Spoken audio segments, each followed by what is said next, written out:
So now let's look at example number 1, which is the sine of 75 degrees. Okay.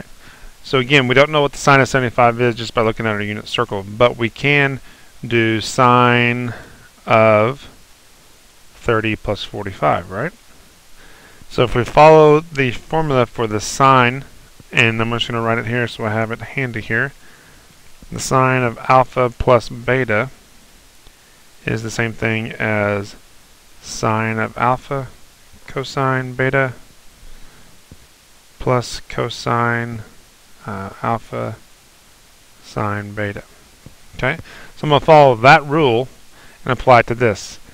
This right here, the 30 is my alpha and the beta is my 45. So I'm just going to take it and fill it in. Sine of 30 cosine of 45 plus cosine of 30 times sine of 45.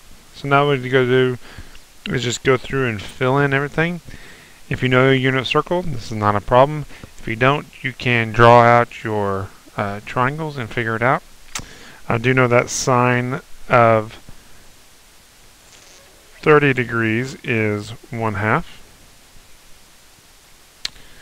Cosine of 45 degrees is root 2 over 2. Cosine of 30 degrees is root 3 over 2. And then sine of 45 degrees is root 2 over 2. So now we've plugged in all the values that we know for these simple angles here.